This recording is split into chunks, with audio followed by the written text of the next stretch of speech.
You're listening to Brick by Brick, a podcast by the Brownstone Experience. I am Felicia, and I will be interviewing women of color entrepreneurs at the table. We'll learn more about their entrepreneurial journey, lessons they've learned, and tools they use to remain successful. Enjoy. All right, Saria. So now we are at the table. So we are going to talk about your entrepreneurship journey. Okay. So if you guys haven't listened to our episode on the couch, Saria shared with us that she is the CEO and founder of Manifest Your Purpose. Mm-hmm. Woo woo. Yes. So let's give a description of the company again. Mm-hmm. So Manifest Your Purpose, or NYP, is a luxury stationery and office accessories company for the culture. We unapologetically celebrate Black women in all of our beauty and glory. I love it. Mm-hmm. Yes. So you launched the company in 2020. Mm-hmm. 2020, and so now we are in top of 2023. Mm-hmm. We're recording this, guys, almost the last week of 2022. Mm-hmm. But now we're at the top of 2023. So how has your journey into full-time entrepreneurship been, right? Ooh, it's been hard, y'all. I'm not Woosah. gonna lie. Like, it's been hard, but the most fulfilling thing that I've ever done. We had our NYP holiday dinner last night, and I was talking to Bianca, who's my right-hand woman. She's amazing. We love Bianca. And I was like, the fact that it's December and I quit my job in July, and I'm like, fine. I'm like, oh my God, like I'm really proud of myself. And that's not something I say a lot. I like hitting the goal and going right to the next one. But I'm like, no, like I'm so proud of even making it this far. We talked about in the last episode, celebrating wins. I'm like, we're getting ready to celebrate. Because I've been busting my butt and I'm seeing the fruits of it. And it's not that I didn't think I could make it. It's just like, it was so foreign to me to think that I'm going to be working for myself and I'm not going to be getting a paycheck every, 2 weeks or whatever. And it's like, that put a fire under me like I've never had before. So yeah, it has not been easy. There's a lot of things that you have to change when you're making that journey from being, both a 9-to-5 and entrepreneur person to just being an entrepreneur.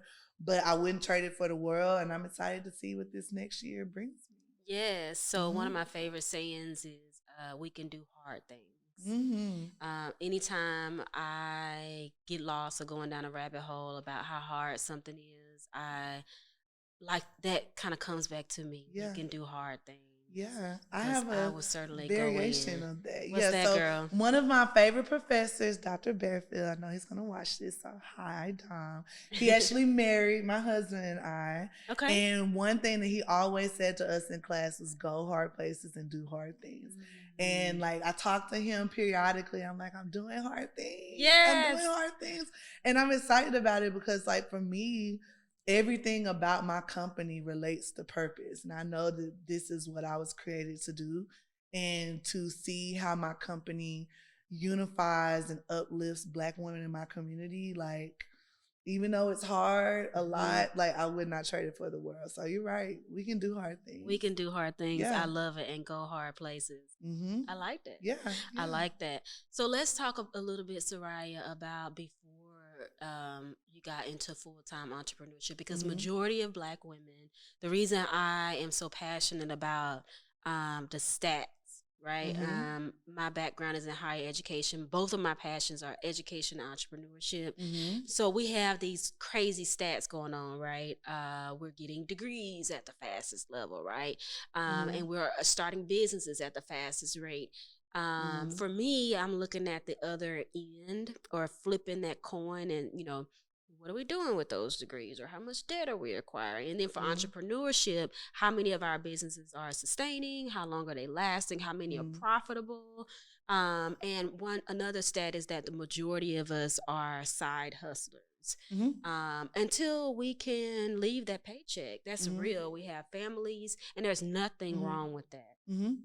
So let's talk a little bit about the lifestyle that you remember, right? Because I'm sure it seemed like the distant past, because it's so different. Yes and no. Yeah, right? yes It's and so no. Yeah. different working for yourself full time than when you're side hustling. How was it for you? It was hard. Yeah. Yeah, it was really hard for me. I'll say, you know, hindsight is 2020. So it's like now that I'm here, I can see all of these things that have happened over the last several years. God was always leading me this way.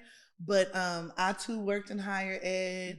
I had to travel a lot for most of my jobs, and it was just so exhausting. And I think it wasn't necessarily the job because I always loved what I did. It was more so showing up as a Black woman in those spaces. That was exhausting for me. So it wasn't, people always ask me, how did you, balance doing a full-time job and that? I'm a project manager by like nature. So that part wasn't necessarily hard for me. I'm a really good manager of my time. It did make things difficult, but it was the emotional and mental exhaustion from being a Black woman in those spaces. And I think the moment where I was like, I need to make a change. Like, I need to do this full time was I realized it didn't matter how many degrees I had. It didn't matter how much experience I had. People are always going to treat you like they want to treat you. And I've been blessed to be around prolific Black women, women with 5 degrees, and they own their own nonprofits, and they're the chancellor of this and whatever, and they still get treated the same. Yes. And so for me, it's like, I'm in this PhD program and I'm fighting this hard to do these things, but will that fulfill me? Like when I get there, if I'm going to still be treated the same, is it worth it? Yeah. So that's why, when you talked about Black women are starting businesses at a higher rate, the majority of us start them as a way to escape our realities in corporate America, in our careers, because we don't have the strength and the energy to deal with that emotional labor on top of our jobs. Yes. So that was definitely the case with me. And that's why I love what I do so much, because I'm like, sis, if you go into that job where you cannot stand them people and where you're like literally fighting for your life, if you come to one of my events or if you buy one of my products, you're going to have peace and you're going to have the sense that someone recognizes and sees you. And I think that's so important. So yeah, it was really hard for me. It was hard on my mental health. And I got to the point where I was so down. I remember telling my therapist, so like I quit my job in July. This was like early July, right after we had come back from Essence Fest, because that was the tipping point for me. Essence Fest was amazing. Like we got to gift Kamala Harris. Like there was so many amazing things going on. I couldn't enjoy it because I kept getting fired up from my job. Yeah. I kept saying emails like, Saria, you need to do this. And I'm like, yo. Do y'all understand? I just gifted Kamala Harris. Like, no. And I'm like, I'm tired of having to choose. I'm getting all these opportunities for my company. And it's like, do I have enough PTO? And we had unlimited PTO, but it always came with a price. So it's like, that don't be the real. They're gonna say something. So right after we did Essence Fest, Goldman Sachs was coming up, the accelerator program that I did for them. We had to go to New York. We had all these things that we had to do, and I'm like, I choose me. Like I'm not about to deal with this anymore. So it was an easy decision, but it was also a hard decision because I was so accustomed to working for someone else. But once I made that mindset shift and once I let faith completely take over my fear, which was a process, I was fine. I love it. And I don't regret it because now I don't have to ask anybody to do anything. Yeah, the PTO is really unlimited. Yeah. Yes. Congratulations again. Thank you. I want to tell you, because that's a big leap to make, especially having families. You have to have a supportive partner. That would be one of the largest pieces of advice I would give someone. Being single, that's a different conversation. But if you have a partner, the support has to be there, and making sure that you guys are on the same page and they believe in the vision. It's that part, because my husband grounds me so much. I mean, you know how hard it is running a business, and there'll definitely be some days I'm like, why am I doing this? Like, Yeah. I'm gonna go apply for a job, and he's like, girl, let's talk about this. This whole year, you were like, I gotta quit this job, and I can't do this anymore. And he was like, you doing it, you're gonna have hard days. You get hard days when you're working for someone else. Like, no, like he always is that motivating force for me. And he also knows me better than anybody else. So he can see how I look and know, So he'll get me away from it, or he'll be like, let's go out to eat, or let's do this, or he'll cook my favorite meal, or, you know, something to distract me from being in a doom loop, you know? Yeah. So it's so important to have a supportive partner, and if you're not in a relationship, a support system. Because there's definitely, and I mean, I know you understand this, and that's why I'm so happy I met you, because there's another Black female entrepreneur who's a mom and understands. It's great to have your friends, but if they don't own businesses, there's going to be some struggles they do not understand. And you try to explain, but it's like, oh, well, do this. And it's like, no. So I think it's also important to have a system of entrepreneurs. Because it's like, it's kind of like, you know, as a Black woman in the workplace, you got to code switch. I feel like I have to do that for people who don't own businesses. It's like, look, you don't even understand. Like, this is a major deal for me. Yeah. So it's good to have other supportive business owners that you can just talk to and commiserate with sometimes, because it's like they get it. And I love, like, when someone can say, you know what? No, I went through that, but I met this person and they helped me. Yeah. Or, you know, they helped me get this together. There's nothing better than being able to talk to someone who can understand your problems. And that is... provide that encouragement and support, for sure. Absolutely. Yeah. That is, I would say, almost a top priority in why we're doing At the Table, right? Yeah. Because I know that everybody's not entrepreneur, and we love our customers, right? And it's nothing like connecting with the customer. But baby, this entrepreneurship roller coaster, it warrants building a community. Yeah. And again, tapping on, you know, the stats of us building businesses at such a fast rate. We got to reach out, put our arms around each other, and help. Yeah. In order for them to be around for the next generation, which is our ultimate intent. So let's talk a little bit about the roller coaster of entrepreneurship. I'll tell you, I was cleaning out my studio maybe a couple of weeks ago, and my baby girl, I might have told you this story already, but the studio was like a hurricane, and it was stressing me out, and I went in there and cleaned up, and when I finished, I said, I exhaled, and I said, that wasn't even that bad, but I had avoided it for so long. And then when I exhaled, I said, well, maybe that's what entrepreneurship is. It's failing and getting up. It's failing and getting up. And if we can just accept that that's what it is, the ups and downs, and be able to recognize where we are in that cycle, then it will relieve a lot of the anxiety and emotional distress that can come with it. How have you handled you just that? Spoke a word. Wait, I got to include my baby. So I called her in there. She was helping me. And then I said, what do you think about that, Emery? And she said, well, that's kind of a life lesson, too. Oh, girl, out the mouths of babes, honey. I was like, you're right. Out the mouths of babes, it's a life lesson, okay? Yeah. You just spoke several words in that. Yes, it is a roller coaster. That's the best way I could describe it.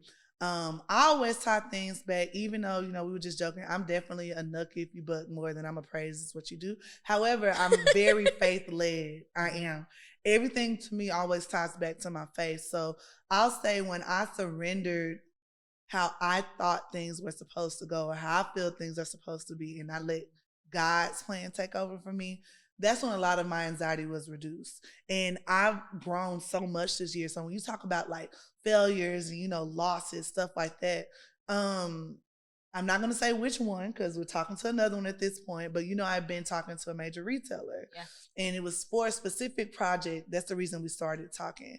And they told me this week that they were no longer moving forward with us on that specific project. They wanted to keep us in mind, you know, as the general vendor for their store. And me would have cried, and I would have been like, oh my God, I'm giving up. I'm not doing this anymore. When I'm telling you, I read that email and was like, okay, and got right back to what I was doing. Yes, God. And for me, that is spiritual growth. And it's realizing I trust God enough to know that if that opportunity did not present itself right now, it will come later if it's meant to be. And if it's not that one, a bigger one will come. And I'm like, the fact that I'm even not even 3 years in my business and having these types of conversations already, I'm proud of myself, going back to celebrating those wins. So it's like that specific one may not have worked out, but they told me I was prepared for it. They were like, it's literally just trying to differentiate products for this upcoming collection. So let's stay in touch. So it wasn't necessarily an L, it was a not right now. Not right now. And me now with the mind of an entrepreneur and as a CEO, it's like, okay, that could have been God saying you didn't need to take that financial risk at that time. Or, you know, I actually have this that is much bigger for you coming in February. So you can't be sad about what happened in December. You need to be getting ready for, you know, what I have coming for you. So I'm proud of myself for that, because when you talk about a roller coaster, there's so many things. And, you know, I know for me, there's always so many moving parts, because publicly, what a lot of people know me for is, you know, my stationery and my brand, but I also do a lot of work for businesses. Like I do a lot of B2B work. So we do custom design works for companies and organizations. And that's probably been where the most roller coaster stuff is happening for me this year. Interesting. We had like one of our biggest, you know, deals on the table for, I'm not gonna say which companies, I'm not gonna blast them like that, but it's for an organization that edifies Black women. So I was like, yes, we're right here, we're working together. We got all the design work ready. They wanted to order thousands of products. I was so excited, and they did not want to pay me. And I'm like, excuse me, how are we going to do this if y'all don't pay me? And I require half up front just to get the project started. Yeah. I don't have thousands of dollars laying around that I can float. And I went to my business mentor, who is a man in Fort Worth who runs a multi-million-dollar business. He was like, honey, I asked for half up front. You need to ask for half up front. Good. Like, be honest about where you are as an entrepreneur. You can't float that. When I said that, they didn't want to do it, so we killed it. And I was so sick over that, because I was like, oh my God, we stood to make this much. This is right after I'd gone full time. So I'm thinking like, oh, this will pay my bills for this many months. Yeah, and it goes back to that obedience and that faith. And I was like, well, if that one didn't work, something else will come, and something else greater came, and they paid in full. And I praise God for that. In full up front. So it's kind of like being an entrepreneur. Sometimes it looks like you may be taking an L, but it's not a loss, it's a lesson. Yes. And for me, I learned I have to protect myself financially. Yes. That's one of the biggest lessons I've learned this year. So while in the moment, I was devastated. Like, oh my God, what if this ruins me? And it's like, no.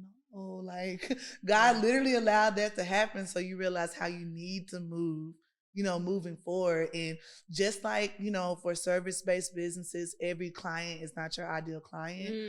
Every organization is not my ideal organization to work with. Now I have a much better understanding of the type of organizations I need to work with. I love it. So many gems, right? So I want to kind of peel apart what you were just saying in two ways, because what I hear is, one is how, from a higher level, how to press on, right? Persistence, resilience, when opportunities fall by the wayside, really understanding what your strategic goals are, going back to your why. Y'all got to go back and listen to On the Couch, because Saria so eloquently speaks on your why. And so you won't, you know, be in this, like you call it, a doom loop. Yeah. When something happens, when it appears to be a loss. Yeah. That's one thing. I think that, I hope you caught that gem, right? Moving on, pressing on. But also, you just said something at the very end about every customer not being your customer. I think that, and I hope for our businesses, that we learn as CEOs and visionaries how to relay that with tact. That's very important. You know, we were talking about it earlier, when customer service at its core is what it is so important, because we know word of mouth is the most powerful form of marketing. How do you practice customer service? And you also have people working for your brand that aren't you. So there has to be a level of trust. Like, you got to loosen up the cord. That's right? very important. Yeah. Right. Let's talk about customer service. I'll say, like, it starts with the culture that you have with your company or your brand. And I pride myself on being like, what you see is what you get, and also giving people an excellent experience with my brand. So I'll say this, like, one of my favorite customers, her name is Corinne. She lives in New York. She's ordered from me more than anybody else, like even my mama and my aunties. And we started off with, like, when I very first launched, she had ordered something. And the journal, back then I didn't have hard cover journals. I had like laminate cover journals, and it was damaged during shipping. She was like, hey, you know, my journal came damaged, and she was like, you might want to reconsider your packaging. I'm like, oh my God, like I never thought of that. You know, just starting, didn't know. So I did it. I replaced her journal. When I'm telling you, this woman orders Christmas gifts and has placed so many orders with me, but it was because I didn't argue with her, and I didn't say, oh, well, I'm not doing that, or I'm not.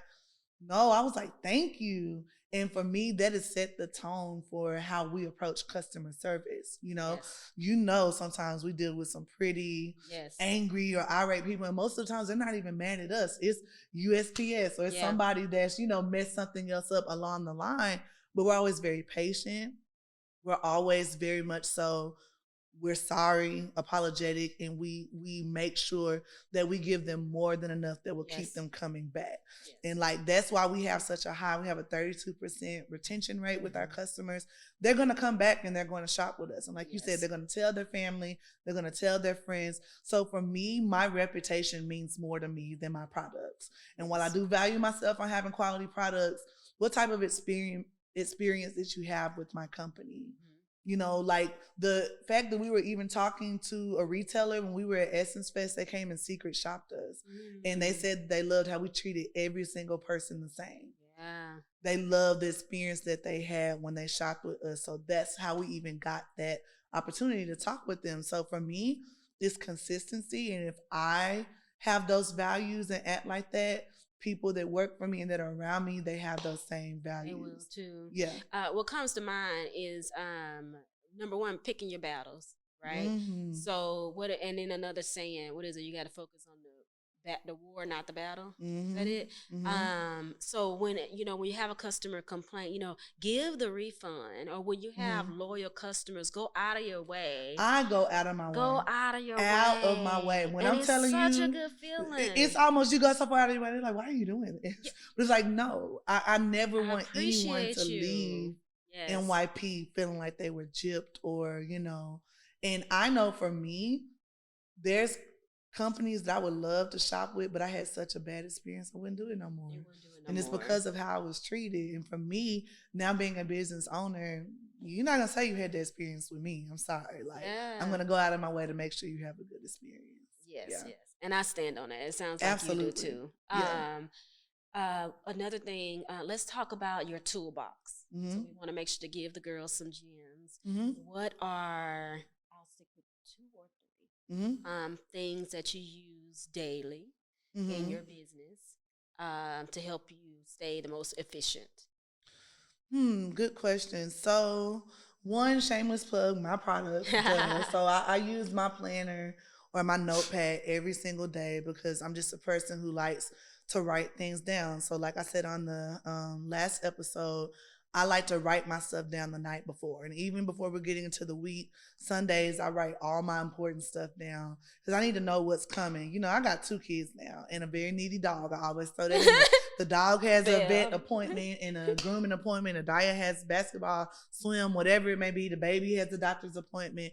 I like to know what I'm dealing with up front so I know how to plan my week, right? Because I do strategy sessions now and I have all of these meetings during the week. I need to know where my availability is. Once I write that down, Google Calendar in my Google Suite. Like, I need to make sure I have all those things plugged in my calendar. So if someone does schedule a meeting with me, is indeed a time where I'm actually free. I have to make sure those things are clean. I use a project management system called Rike. Coming from my project management background, that's what I've used, Rike and Asana, most of my career. So that keeps me and everybody, my lawyer, my accountant, Bianca, like we're all on the same page. We all know what's going on for the different events that we have. We have every single step that we need to go through for the events, the due date. So we just always know what's coming up and what to expect. That's super important for me. And then I'd say I know this isn't like a product or something physical, but I think having mentorship is so important. Yes, ma'am. And I'll make this very clear. And I know my mentor will understand this. So his name is Joe Brown. He's a TCU alum.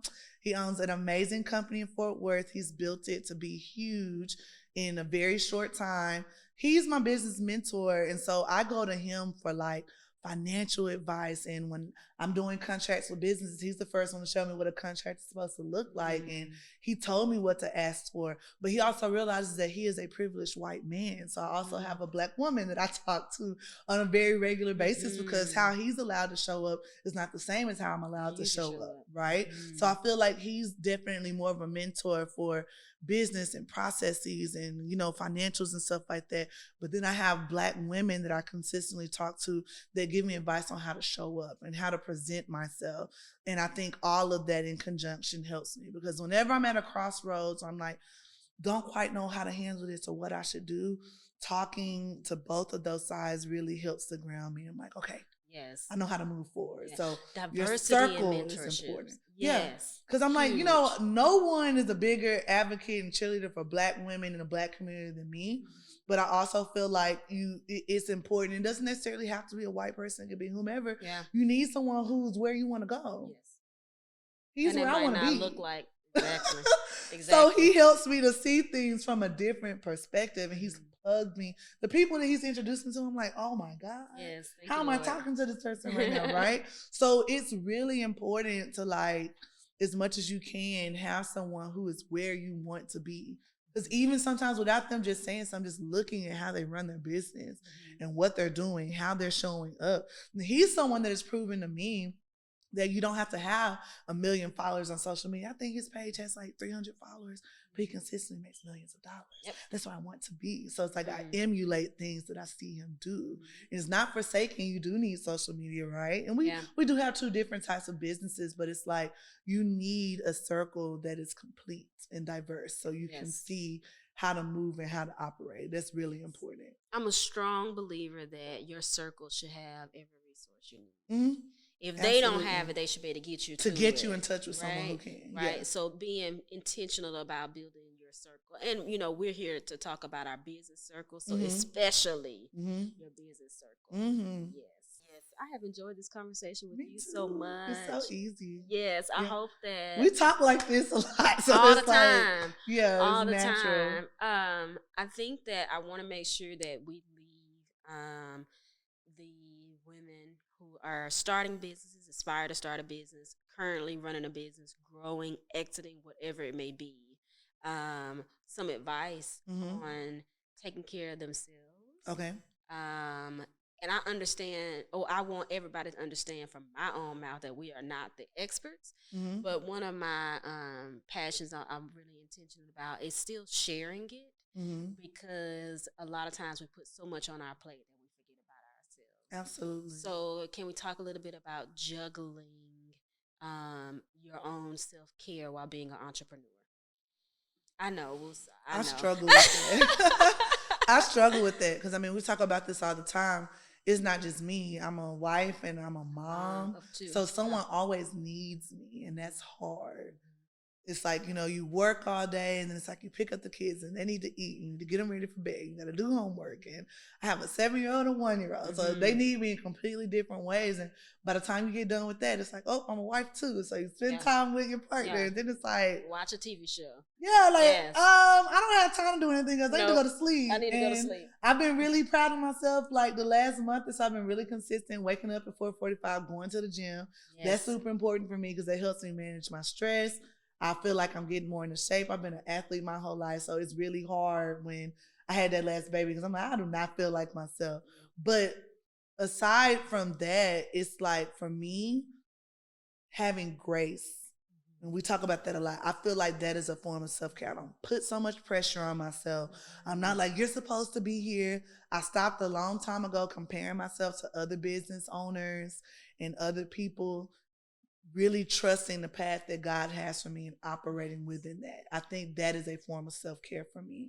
And I'm constantly exploring other ways to take care of myself. But I say this year, that's been the biggest blessing for me, for sure. Awesome.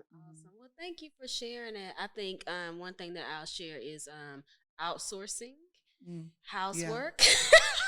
Ooh, girl, cleaning lady coming tomorrow. Yes, Because look, yes. and laundry. That's something I started doing in the last few months. Yeah. Oh, outsourcing laundry. Yes, I take it, I drop it off at the place, they wash it, fold it, I pick it up. It's ready for me to put And in it's my done. drawers. You go home and put it in the drawers. Put it in my drawers. Praise the Lord. Oh, it's been the best thing. Like, yes.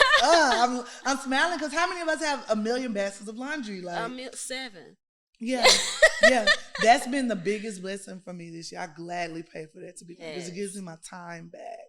Yes. Well, you keep doing what you're doing, girlfriend. Yes. We got your back. Thank you. And we know that you have ours. Yes, absolutely. Thank you. Thank you. Right. Thanks for joining. If you enjoyed this episode, please rate, like, and share so that others will learn about Brick by Brick by the Brownstone Experience. You can also learn more about our guests by going to our website, The Brownstone Experience.